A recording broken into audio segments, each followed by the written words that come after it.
Bismillahirrahmanirrahim. Assalamualaikum warahmatullahi wabarakatuh.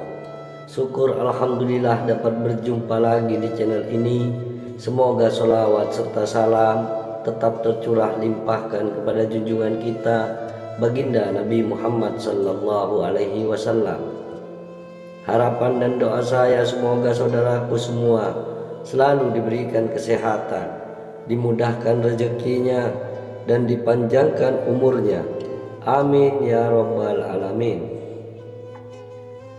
Sahabat dan pemirsa yang dirahmati Allah, ajaran Islam selalu memberikan petunjuk yang baik bagi umatnya, termasuk mengenai waktu bangun tidur yang paling baik. Islam menganjurkan untuk bangun pagi secara rutin, karena bangun pagi akan memiliki banyak manfaat buat kita dan kesehatan. Berikut 13 keutamaan bangun pagi dalam Islam. Yang pertama, membuka pintu rezeki. Ketika Rasulullah pulang dari sholat subuh dari Masjid Nabawi, beliau mendapati putrinya bernama Fatimah masih dalam kondisi tidur. Maka beliau bersabda, "Wahai anakku, bangunlah, saksikan rezeki Tuhanmu, dan janganlah kamu termasuk orang yang lalai, karena Allah memberi rezeki kepada hambanya antara terbit fajar dan terbit matahari." Hadis riwayat Imam Ahmad dan Al-Baihaqi. Dan yang kedua, terpenuhi segala kebutuhannya. Dari hadis Imam At-Tabrani dan Al-Bazar radhiyallahu an, Rasulullah sallallahu alaihi wasallam bersabda, "Bangunlah pagi hari untuk mencari rezeki dan kebutuhan-kebutuhanmu. Sesungguhnya pada pagi hari terdapat barokah dan keberuntungan." Dan yang ketiga, didoakan malaikat. Nabi Muhammad sallallahu alaihi wasallam bersabda, "Dan para malaikat malam dan malaikat siang berkumpul pada sholat fajar subuh." Hadis riwayat Bukhari nomor 137 dan Muslim nomor 632. Rasulullah sallallahu alaihi wasallam bersabda, "Tiap menjelang pagi hari, dua malaikat turun. Yang satu berdoa, 'Ya Allah, karuniakanlah bagi orang yang menginfakkan hartanya tambahan peninggalan.' Malaikat yang satu lagi berdoa, 'Ya Allah, timpakan kerusakan, kemusnahan bagi harta yang ditahannya, dibahilkannya, mutawakkun alaih.' Dan yang keempat, mendapatkan ampunan Allah.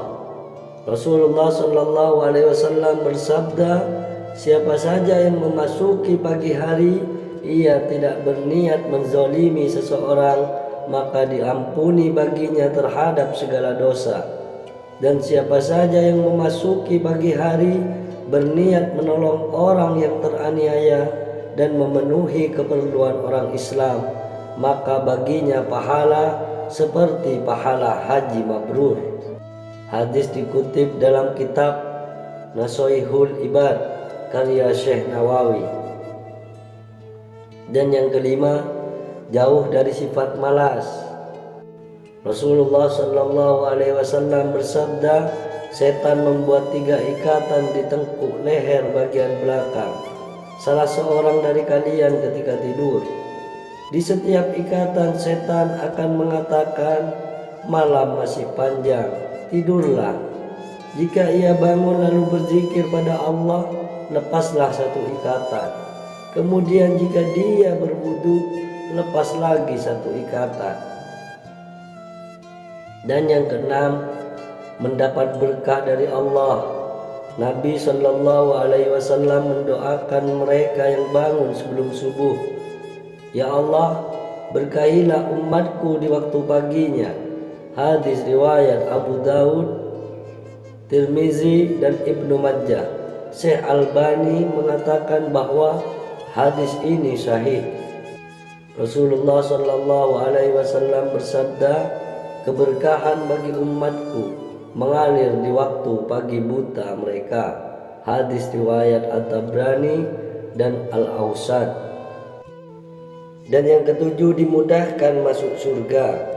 Rasulullah Shallallahu Alaihi Wasallam bersabda, barang siapa yang mengerjakan sholat bardain, subuh dan asar, maka dia akan masuk surga. Hadis riwayat Bukhari dan Muslim.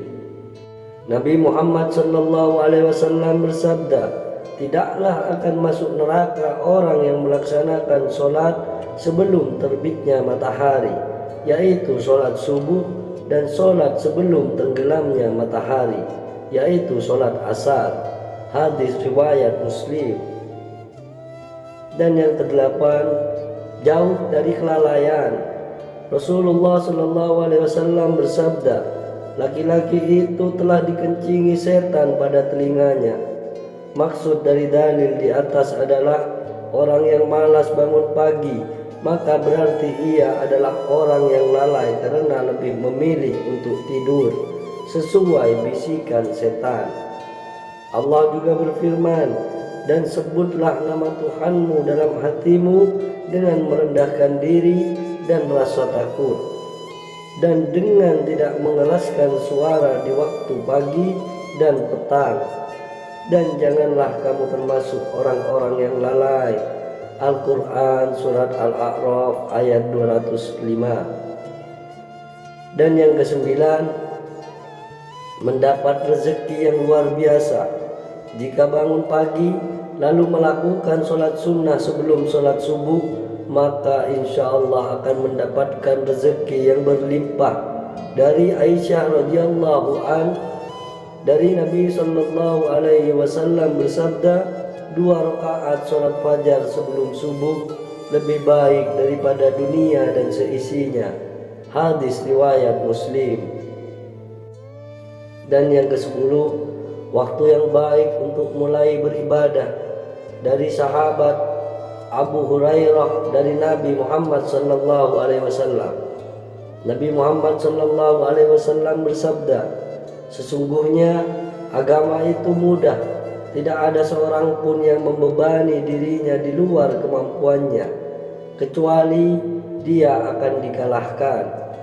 Hendaklah kalian melakukan amal dengan sempurna, tanpa berlebihan dan menganggap remeh. Jika tidak mampu berbuat yang sempurna, maka lakukanlah yang mendekatinya.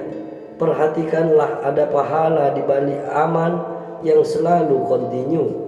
Lakukanlah ibadah secara kontinu di waktu pagi dan waktu setelah matahari tergelincir, serta beberapa waktu di akhir malam. Hadis riwayat Bukhari. Yang ke-11, lebih baik daripada dunia beserta isinya. Allah berfirman, maka sabarlah kamu atas apa yang mereka katakan, dan bertasbihlah dengan memuji Tuhanmu sebelum terbit matahari dan sebelum terbenamnya. Dan bertasbih pulalah pada waktu-waktu di malam hari dan pada waktu-waktu di siang hari, supaya kamu merasa senang. Al-Quran Surat Toha ayat 130. Allah kembali berfirman, maka bersabarlah kamu terhadap apa yang mereka katakan, dan bertasbihlah kamu sambil memuji Tuhanmu sebelum terbit matahari dan sebelum terbenamnya. Al-Quran Surat Qaf ayat 39. Dan yang ke-12, mendapat perlindungan dari Allah. Rasulullah Sallallahu Alaihi Wasallam bersabda, barang siapa yang menunaikan sholat subuh, maka ia berada dalam jaminan Allah. Maka jangan coba-coba membuat Allah membuktikan janjinya. Barang siapa yang membunuh orang yang menunaikan sholat subuh, Allah akan menuntutnya, sehingga ia akan membenamkan mukanya ke dalam neraka. Hadis riwayat Muslim, Tirmizi, dan Ibnu Majah. Yang terakhir, yang ke-13, bisa melihat Allah di hari akhir. Dari Jarir bin Abdullah radhiyallahu an, kami sedang duduk bersama Rasulullah Sallallahu Alaihi Wasallam ketika melihat bulan purnama. Beliau berkata, sungguh kalian akan melihat Rabb kalian sebagaimana kalian melihat bulan yang tidak terhalang dalam melihatnya. Apabila kalian mampu, janganlah kalian menyerah dalam mengerjakan sholat sebelum terbit matahari dan sholat sebelum terbenam matahari. Maka lakukanlah. Hadis riwayat Bukhari dan Muslim. Semoga ini bisa menjadi tambahan ilmu pengetahuan dan wawasan keislaman bagi kita semua. Semoga dapat bermanfaat. Barakallahu fikum. Assalamualaikum warahmatullahi wabarakatuh.